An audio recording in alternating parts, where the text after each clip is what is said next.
ఈ యొక్క బుడమేరు వల్ల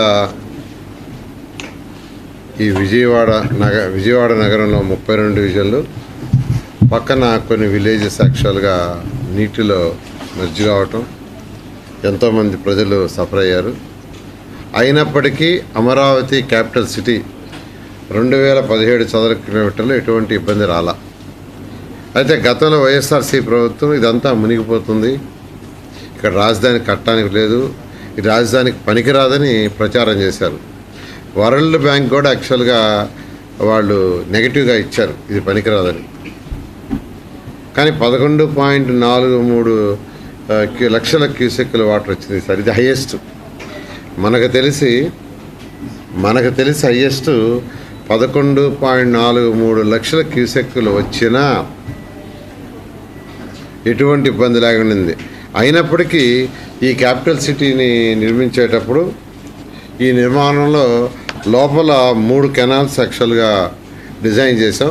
కొండవీటి వాగు, పాలవాగు, గ్రావిటీ కెనాల్ మొత్తం 3 కెనాల్స్ని యాక్చువల్గా అక్కడ డిజైన్ చేసాం. ఈరోజు దానికి సంబంధించిన ఏడీసీ మన యొక్క అమరావతి డెవలప్మెంట్ కార్పొరేషను చైర్మన్ ప్రభుత్వము మరియు మిగతా అధికారులతో యాక్చువల్గా వీటి మీద డిస్కస్ చేశాను. నెక్స్ట్ రైనీ సీజన్ కల్లా ఈ 3 కంప్లీట్ కావాలనే దాంతో యాక్చువల్గా వాళ్ళతో ఈరోజు డీటెయిల్గా డిస్కస్ చేయడం జరిగింది. కొండవీటి వాగు చూస్తే అనంతవరం నుంచి ఉండవల్లి పాయింట్కి వస్తుంది, ఉండవల్లి ఎండ్ పాయింట్. అదేవిధంగా పాలవాగు చూస్తే దొండపాడు నుంచి కృష్ణాయపాళెంకి వచ్చి కొండవీటి వాగులో కలిసిపోద్ది. గ్రావిటీ కెనాల్ అయితే వైకుంఠపురంకి యాక్చువల్గా వైకుంఠపురం పాయింట్కి డౌన్లోకి పోతుంది. మొత్తం మీద రివర్లో పోయేదానికి, కృష్ణా రివర్లో పోయేదానికి 2 పాయింట్లు, ఒకటి ఉండవల్లి, ఇంకోటి వచ్చి కృష్ణా మన వైకుంఠపురం. ఈ 2 దగ్గరలో పంపింగ్ స్టేషన్స్ కూడా ప్లాన్ చేశారు. ఉండవల్లి దగ్గర అయితే 12,350 క్యూసెక్స్ వాటర్ పోయేటట్టుగా ప్లాన్ చేశారు, 12,350 క్యూసెక్స్. మళ్ళీ అక్కడ బకింగ్హామ్ కెనాల్లో ఒక 4,000 క్యూసెక్లు పోయేటట్టుగా. అదేవిధంగా ఎక్కడైతే వైకుంఠపురంలో 5,650 క్యూసెక్లుగా. అంటే ఎటువంటి పరిస్థితులు ఇవన్నీ కంప్లీట్ అయిపోతే అసలు ఎటువంటి పరిస్థితుల్లో కూడా అమరావతి క్యాపిటల్ సిటీలో ఒక్క చుక్క నీరంటూ ఉండదు, ఒక ఫ్యూచర్లో ఇటువంటి ఇచ్చినా కానీ. ఆ విధంగా యాక్చువల్గా ఇవన్నీ డిజైన్ చేయడం జరిగింది. అంతేకాకుండా ఇప్పుడు కొండవీటి వాగు తీసుకుంటే కొన్ని దగ్గరలో 10 అడుగులు ఉంది, కొన్ని దగ్గర 4 అడుగులే ఉంది, కొన్ని దగ్గర 2 అడుగులే ఉంది. పాలవాగు కూడా అంతే, కొన్ని దగ్గర 4 అడుగులు, కొన్ని దగ్గర అయితే 3 అడుగులు అయిపోయింది. కానీ ఇప్పుడు డిజైన్ చేసిన ఈ యొక్క కొండవీటి వాగు బాటం 75 మీటర్లు, 75 మీటర్లు అడుగులు కాదు, బాటం 75 మీటర్లు, పైన వచ్చి 115 మీటర్స్. ఇది హయ్యెస్ట్. కొన్ని దగ్గరలో అంటే ఉండవల్లి నుంచి కృష్ణాయపాలెం దాకా బాటం 75 మీటర్లు, పైన వచ్చి 115 మీటర్లు. కృష్ణాయపాలెం నుంచి నీరుకొండ దాకా బాటం 75 మీటర్లు, పైన వచ్చి 115 మీటర్లు. నీరుకొండ నుంచి శాఖమూరు దాకా బాటం 14 మీటర్లు, పైన వచ్చి 65 మీటర్లు. అంటే శాఖమూరు నుంచి అనంతపురం దాకా 10 మీటర్ల బాటం, పైన వచ్చి 1 అంటే ఇది స్టార్ట్ అయ్యేది అనంతపురం, స్టార్ట్ అయ్యే దగ్గర 10 మీటర్లు ఉంటుంది బాటము. నెక్స్ట్ నీరుకొండకు వచ్చేళ్ళకి 14 మీటర్లు, తర్వాత కృష్ణాయపాలెంకి వచ్చేళ్ళకి 75 మీటర్లు, ఉండవల్లి దగ్గర 75 కిలోమీటర్లు. ఇలా చాలా చక్కగా అసలు ఎంత వాటర్ వచ్చినా ఆ కెనాల్లో స్టోర్ అయిపోతుంది. ఇంకా అసలు వేరే పంపింగ్ కూడా అవసరం లేదు. ఏదైతే కెనాల్స్ యొక్క వెడల్పు డెప్త్ డిజైన్ చేసామో, ఎంత రెయిన్ వచ్చినా గత 100 సంవత్సరాల హిస్టరీ తీసుకున్నాం, ఆ వచ్చిన వాటర్ అంతా ఈ తవ్విన కెనాల్స్లోనే స్టోర్ అయిపోతుంది. ఆ విధంగా యాక్చువల్గా ఈ 3 కెనాల్స్ని కొండవీటి వాగు కావచ్చు, లేదా పాలవాగు కావచ్చు, గ్రావిటేషన్ కెనాల్ కావచ్చు, ఈ 3టిని యాక్చువల్గా డిజైన్ చేశారు. అంతేకాకుండా ఈ 3 కాకుండా రిజర్వాయర్స్ ప్లాన్ చేసాం.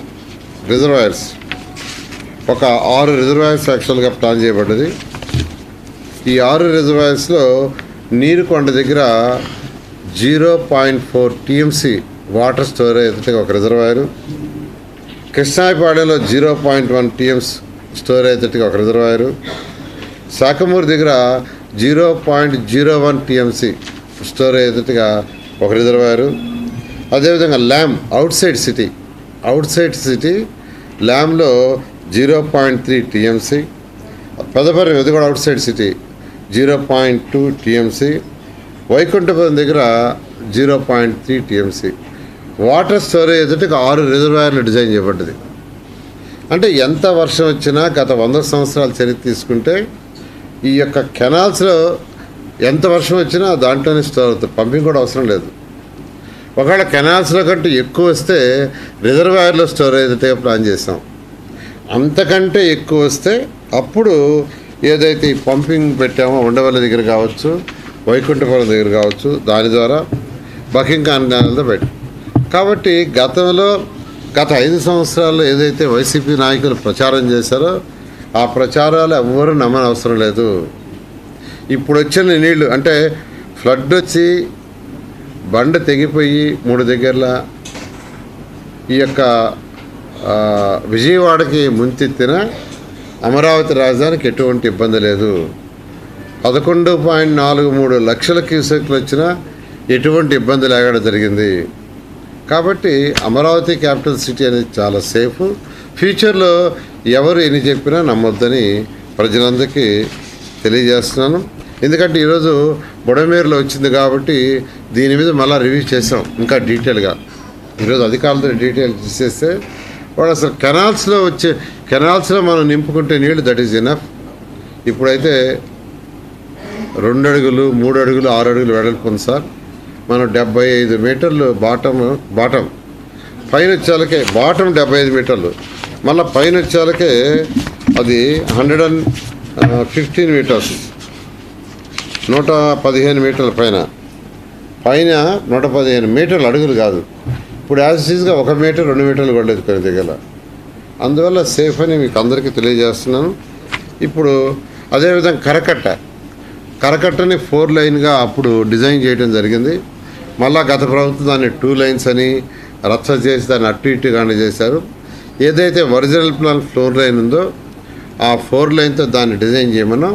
అయితే ఇప్పుడు 11.43 లక్షల క్యూసెక్లు వచ్చింది కాబట్టి ఫ్యూచర్లో 15 లక్షల క్యూసెక్లు వచ్చినా బండి ఏ విధంగా ఉండాలో దాని మీద మరొకసారి ఇరిగేషన్ డిపార్ట్మెంట్ వాళ్ళతో కూర్చొని దాని మీద ఏదైనా అవసరమైతే రీడిజైన్ చేయమని ఇన్స్ట్రక్షన్ ఇచ్చాను.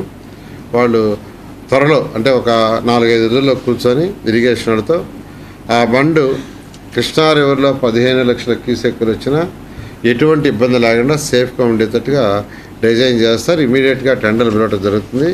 ఈ యొక్క రిజర్వాయర్లకి తర్వాత కొండవీటి వాగు పాలవాగు గ్రావిటేషన్ కెనాల్స్ మాత్రం మరొక 2 నెలల్లో టెండర్స్ పిలిచి నెక్స్ట్ రెయినీ సీజన్కి పూర్తి చేసే విధంగా చేయాలని అధికారులకు ఆదేశించాను.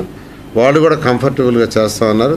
ఈ విధంగా అమరావతి క్యాపిటల్ సిటీలో ఎటువంటి ఇబ్బంది లేకుండా చేయడం జరుగుతుంది. అదేవిధంగా ఐఐటి వాళ్ళు రిపోర్ట్ ఇచ్చారు.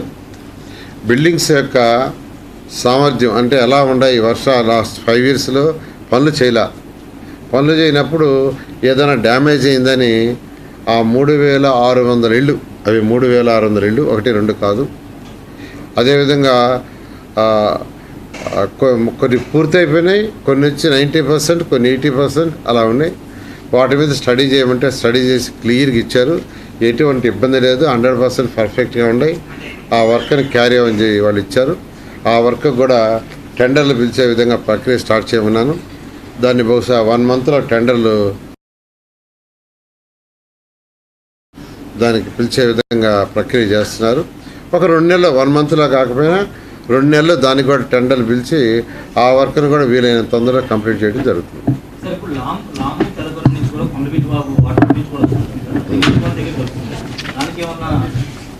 మళ్ళీ ఒకసారి చెప్పండి.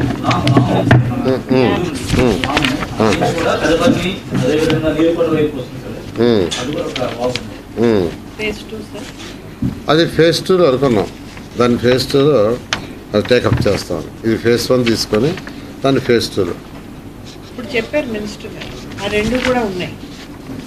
అంటే మనకు మీకు ఇప్పుడు క్లారిటీ ఇచ్చాను కదా మొత్తం 6 అని 6 ఇచ్చాను. రిజర్వాయర్ కదా సార్, నుంచి కూడా చిన్న వాగు వస్తుంది సార్.